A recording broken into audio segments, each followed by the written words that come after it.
Hello friends, welcome to my channel Sushant. Today we are at the next topic, that is calculation training. So today onwards we are going to discuss the topic of identifying the focal point of attack. So when we look at the king side, we see that there are three pawns usually standing in front of the black king, especially in front of the castled position. So the point where we already have attack, the weaker one amongst the three, that we have to identify. So how we will come to know which is more weak? The one where there are either already more attacks, or let's say for example we may have same number of attacks on g7 and h7. So whichever can be attacked more or defense is less, that will become our point or the focal point of attack. So this position is white to play and win. It involves some calculation as well, and we will try to understand how to figure out where we are trying to pinpoint our attack. So here see, white looks at three candidate moves. There is queen a3 check, which is missed by many, and there are couple of knight g7s, knight f g7 and knight h g7s. White looks into them. After see queen a3 check, we see that there is just the move c5 outright. So queen a3 doesn't help at this point, and there are knight g7. So let's look at each knight g7. It depends on our logic whether knight f g7 we see or knight h g7 we see. Different people have different reasoning. Their judgments are different. Mostly I think knight h g7 should be considered first, because this is the cornered knight. This knight is covering c, d6, e7, g7, h6, important squares. This is the way maybe a master would think. See, knight h g7. Now black didn't take the knight firstly. So see, these kind of calculations are very important. We have to not underestimate or think that opponent's options are forced. See, knight h g7 and black played qd2 in the game. We'll come to that soon. But what happens to knight g7? After knight takes g7, knight takes g7, now white goes queen a3. The knight on e6 was overloaded, guarding c5 and g7. See, now black has two options. King can go to g8, king can go to e8. In both cases we see white not only gains material, but at the end he is comfortably winning. Let's see king g8 first. So knight h g7, knight g7, queen a3, kg8. There simply comes knight h6 check, king h8, knight f7 check, and the queen is lost. And after king e8 there is knight g7 check, winning back the knight. And after kd7 there is qd3. Not only white trades the queen, now he gains one more pawn. Let's see how. So knight h g7, if knight g7, queen a3 check, kg8 as I said, knight h6 check, king h8, knight f7 check, the queen is lost.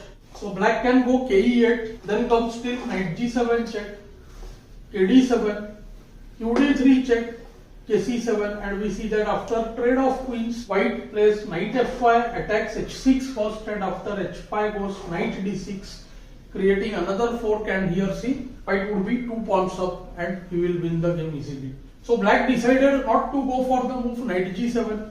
Instead, he tried to develop his own counterplay. So after knight h g7, black tried the move qd2. These kind of moves should not be underestimated. See, black can use qc1 check, kh1, qf4 or qb2 or qc2 over there. What will you play here as white? Of course, white can do queen a3 outright. Then again, as we saw, there will be c5. After the move queen a3, there is also kg8, when we will see that if knight h6, then g7 hangs this time. So white preferred the other move order. He first took knight e6, f takes e6, and see, now he goes queen a3 check, and it's game over. Wherever the king goes, it gets mated. ke8 is outright mate after queen e7. kf7 also loses on the spot after queen e7, king g8, qg7 mate, king h6, then also qg7, kh5, g4 mates. So black went kg8 and white saw the precise move queen g3, it's game over. If king f7, then queen g7 and queen e7 mates. Same happens to f8, king h8 is met by queen g7. So only move would be knight g5, to which white can win the piece by knight h6 followed by qg5, or simply he can take h takes g5. There is no perpetual check here. After queen e1, just king goes to h2 and white wins. So here we saw the focal point was g7. Let's take another easy example and determine what is the focal point in the next position. So this is the next position here, white to play and win. Here also we will try to identify the focal point. Generally the term focal point is used for the pawns which are in front of the castled king. Here king is in the center. Nevertheless, we will see which should be the point of focus for white. Here we can see the glaring point is f7. Bishop on c4 is eyeing there. Knight directly attacks f7. There is only one support. If the h pawn would have not attacked g5, then white would have won simply with the knight e5. There would be no good defense to f7 because after b6, knight e6, fe, queen h5 and it's checkmate. So this is the thing which I wanted to mention. But here see knight e5 is just met by h takes g5. So white went other way around. He identifies that he should not let black develop. Already see white has alarming development. 1, 2, 3. There is a center pawn which should be counted as half and plus the move. So 4 developments versus just 1, king in the center. White doesn't want to give black any chance. So he goes into knight f7. He checks that, king takes f7, knight e5 check. See, king can't retreat to e8, just queen h5 and mates next move. King f6 loses to qf3 check and mate again. So king has to go to c e6 and there also we will try to figure out what happens. Mostly the move qg4 should win. Let's see.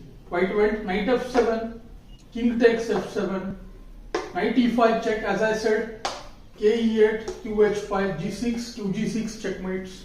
After king F6 also there is queen F3 check, KE6 and we can play like the game with QG4 check or we can do many other things like knight G6 idea, knight F8, H8 is attacked. Even the move queen H5 to queen F6 is very strong, threatens outright mate QG6 and QF7. Black went king E6 straight away, so there comes QG4 check. Again king f6, then qg6 mates. Only move kd6 and now see queen is attacked. So after nf7 check, kc7, white has the very simple queen g3 check. The queen just moves away with check and the black queen is lost. The problem is that now queen d6 even allows knight takes b6. Chose to resign right after nf7 check. So this is just the beginning of the series. We will try to identify different focal points of attack in the upcoming lessons. Do let me know how you found this lesson in the comments below. Thanks for your time.